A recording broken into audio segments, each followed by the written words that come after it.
As state legislatures reconvene here in the new year, anti-abortion rights activists have been relentless in their efforts to go well beyond what the U.S. Supreme Court has done and further penalize women and choke off their access to health care, from pushing laws to criminalize women, to criminal scrutiny when they miscarry, to removing any exceptions in the case of rape or incest or the health of a mother.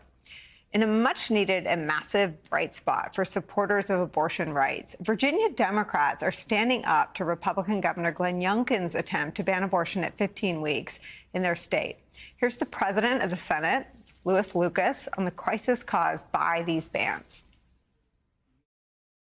Bans have eliminated all or some abortion access in 18 states, plunging our nation into a public health crisis and causing irreversible harm to patients and their families in vast swaths of the country.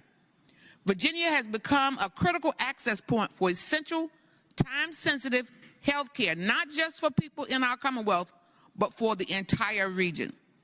I have not backed down. I have doubled down. I am more committed than ever to ensuring these bans go exactly where they belong, out in the trash can. Don't mess with Senator Louise Lucas, because this morning, she and Senate Democrats, they prevailed. They got their way. They blocked Governor Youngkin's ban. And here she is putting the ban, that bill she's talking about, in her trash can, which is specifically designated for abortion bans. Joining us now, Democratic State Senator from Virginia, Louise Lucas. With me at the table, my friend and colleague, Alicia Menendez. She is the host of MSNBC's American Voices. Madam Senator, thank you so much for being here. We cover this story every day, and it can feel bleak. But I saw this story, I saw this reporting, I saw what you did and how you did it. And I wanted to get your perspective and your thought on the road and the fight ahead. Well, one thing that we know is that 7 in 10 people in Virginia want us to have safe access to health care. They especially want us to have safe, legal, and accessible health care in Virginia when it comes to reproductive rights. And so we stand with the people in Virginia, and we just wanted to make sure that we beat back all of the efforts that Governor Youngkin's tried to pass off on us to try to pass these abortion bans. But we prevailed today. We have defeated all of those legislative bans that he has tried to push on the Commonwealth of Virginia, and I'm just happy. It's a very good day for us here in Virginia. You're right about where the public and where the Virginia public opinion is, but Governor Youngkin has been committed to this since he was a candidate. May I show you some footage of him as a candidate back in 2021? Can we keep on saying, do we take did it to the abortionist though? Yeah, I'm going to be really honest with you. The short answer is, in this campaign, I can. When I'm governor and I have a majority in the House, we can start going on offense. But as a campaign topic, sadly, that in fact won't win my independent votes that I have to get. So, Madam Senator, there he is basically admitting to lying to that 7 in 10 of Virginia voters so that he doesn't lose independent votes. What do you make of a Republican Party and a Republican governor that knows he is governing for a micro minority, that isn't where his constituents want him to be? He's out of touch, Nicole. He's out of touch. He didn't listen to us. We told him that Virginians believe that abortion should remain safe, legal, and accessible. And we told him early on that we would reject any bans on reproductive freedoms every time a bill was filed. And because our constitutional rights have been stolen from us. But in Virginia, we will continue to protect access to essential reproductive health care, and we will not rest until we beat back all of the bills that's coming from this administration.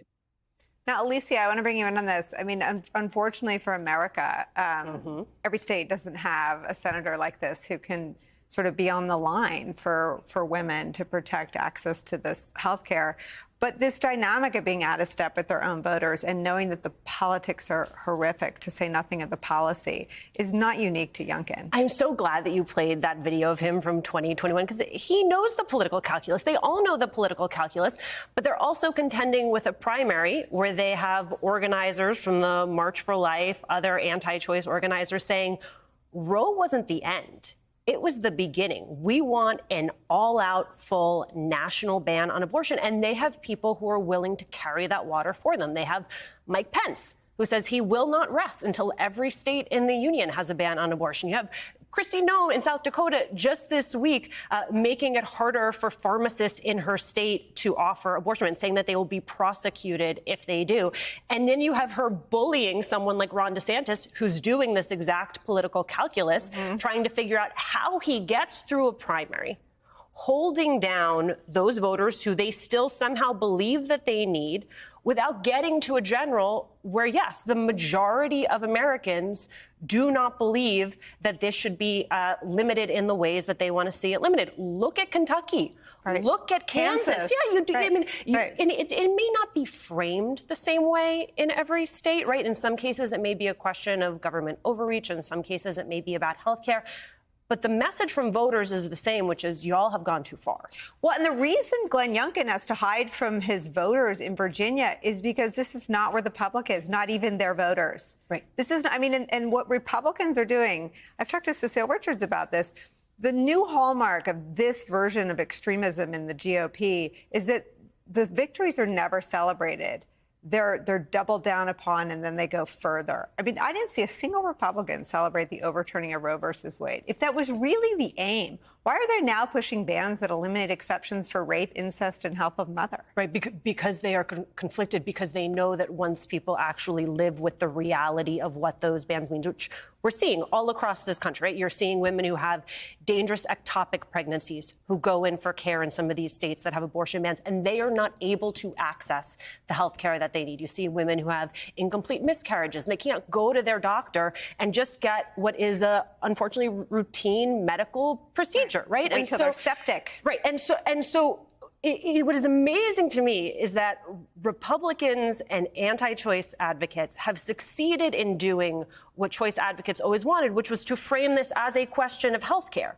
Right? It is now in the lived experience of your neighbor and your sister and your mom that something happened, and in the moment when you needed your doctor to make a decision about your care, your life, your health, they had to get on the phone with an attorney in the hospital or in their practice to see if they were crossing a line that was going to get them in criminal trouble. Madam Senator, let me bring you back in on this. Tell me what's going to happen next. I mean, I can't imagine Governor Youngkin will give up. Well, I'm sure he will not. I'm thinking that this is just the beginning, but I'm telling you, I'm in for the fight of my life for me, my daughters, my granddaughters, and we will not rest because we will not allow the Commonwealth to be turned back. We want to be a safe haven for pregnant people in Virginia. We also want to be a place where people from outside of the Commonwealth of Virginia can come and have access to safe, affordable, reproductive health care. So I'm sure they're not going to quit, but then neither are we. We're going to continue to fight until we codify reproductive rights for all Virginians and anybody who want to come to Virginia to find safe and affordable health care. And what do you hear from constituents? I mean, this is the position. I looked at some public polling. This is the position. I mean, Glenn Youngkin said it, not just of Democrats in the Commonwealth, but of independents and an awful lot of Republicans as well. We have been receiving emails and text messages and phone calls. You would not believe the magnitude of the calls and messages that we received, thanking us for doing what we've done today and asking us to continue to hold the line, which we will thoroughly do. And we're going to keep the trash can nearby. We're thinking about going to a shredder because so many bills are coming in that we're going to need to get rid of. We're going to shred those bills and send them back to the governor because he didn't listen to us when we told him that 7 out of 10 Virginians wanted to have safe, affordable, reproductive health care, and we're going to fight like all get out to make sure Virginia remains exactly in the posture that we're in right now.